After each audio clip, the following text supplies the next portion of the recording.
For many, growing up in the racial South in the 1940s was a difficult time, especially if you were black, and especially if you had political interest and views and wanted to vote or participate in political parties and cast your vote.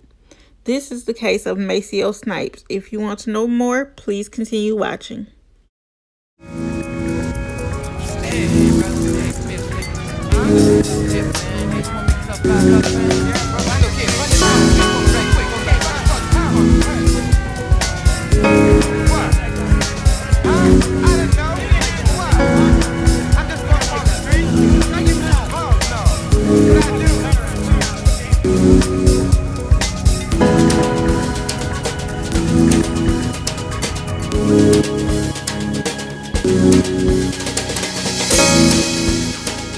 You are watching Roll a Mile in My Shoes TV.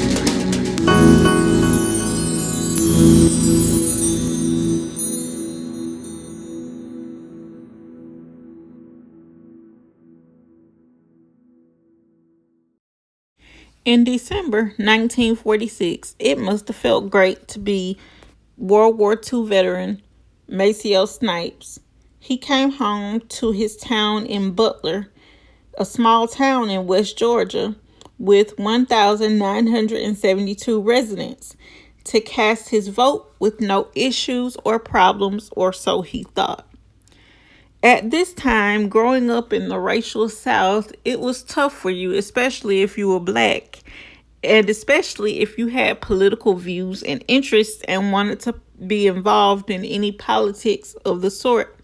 So this, even though he was a World War II veteran, made life difficult for Maceo Snipes in December 1946. For months, Maceo Snipes had considered the risks associated with his exercise of the franchise, even by Jim Crow standards for racially charged elections. This was a particularly fragile time for a black man to seek to vote. The most provocative campaign issue was specifically whether any African Americans should be allowed to vote in the Democratic primary. And this was like so many other elections in Georgia at the time. And, a lot of black people were afraid to vote or even express their thoughts on voting because a lot of them knew they would be harassed. And I mean, Maceo Snipes, I'm pretty sure he was far from a dumb man, seeing as he knew that a lot of the racial tensions had to do with political issues during that time, especially when it came to black people casting their vote or even showing that they were interested to do so. In a decision, the Georgia political establishment vowed to defy federal courts earlier in 1946 had struck down the whites-only primary. So this means that Wesley Snipes could vote, and he was seeking to do so, even though he knew it could potentially cause him harassment and his life could be threatened as well. I'm pretty sure he was excited nonetheless to seek to vote and cast his vote as well when, once he had done so. Despite threats from the Ku Klux Klan, a major white supremacist and racial group at the time, which was well known in the Deep South, Snipes took to the polls and became the first African American to vote in Taylor County. Even though Snipes was excited to be the first person, or African American person rather, to vote in Taylor County, the day after that, the excitement wore off when 4 white men in a pickup truck arrived outside his grandfather's farmhouse where him and his mother were having dinner. The men were rumored to be members of the local Klan chapter, and they called for Snipes to come outside. He did so, and when he came outside and met them, another man by the name of Edward Williamson, who went sometimes by Edward Cooper, shot Snipes in the back But like Snipes, he was also a World War II veteran, and this is what makes it so sad, because even though, they were different, or so it would seem, they both had served to fight their country, and they should have both been afforded the same rights. But as we all know, that's never the case, and it wasn't so in this case either.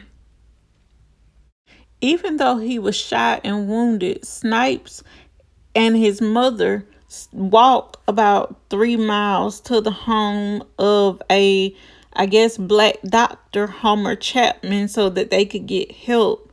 And it said that Chapman owned land where Snipes and his mother worked as sharecroppers. But some people, which are the descendants of Snipes and his mother, say that Chapman took Snipes to the hospital. But other people say that Snipes and his mother went to the home of his sister Kate, whose two sons, Eddie D and another one of her sons, drove their uncle to the hospital in Montgomery, which was located in Butler. And he waited in the hospital room that resembled a closet as the doctor on duty attended to other patients. And this is like so wrong, and I know a lot of us can't even imagine going through this after being shot. Even if we are able to move about and walk, we still, are gonna be in great pain. Now, I myself have never been shot, I'm gonna make that clear, but from what I've heard and what I know to be facts, bullets, when they enter your body, cause great pain and many, many, many times death. So just imagine sitting there being in pain and being in a hospital room that's the size of a closet, probably a broom closet nonetheless, and you have to wait for this doctor to come in, and he's more than likely, a white doctor. And you have to wait for him after he's done treating other patients, just in order for you to get some help or even some type of pain relief or pain medicine, and probably be sent home and, bandaged up with the pain medication. And they probably won't even bother to remove the bullet that's in your body. That must have been tough for him to go through that. But, yet again, this is the 1940s, so what do you expect? But fortunately for Snipes, he didn't have to go through this. But approximately 6 hours had lapsed from the time Williams shot Snipes until the time the doctor performed surgery to remove the bullets. The family would later say that the story that still resonates from that day in the Snipes family carries the same theme of medical neglect found in other Georgia civil rights cold cases.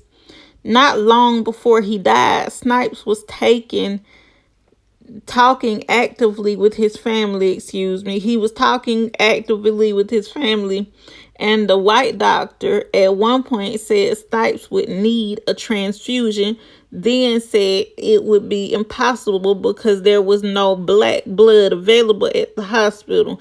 Now, this is just, crazy, but that shows you how racist they were back then, because blood is only one color, and that's red, and that's the same color we all bleed, no matter what color we are. But if you guys like this video, please don't forget to like, share, comment, and subscribe, and I'll see you on the next one.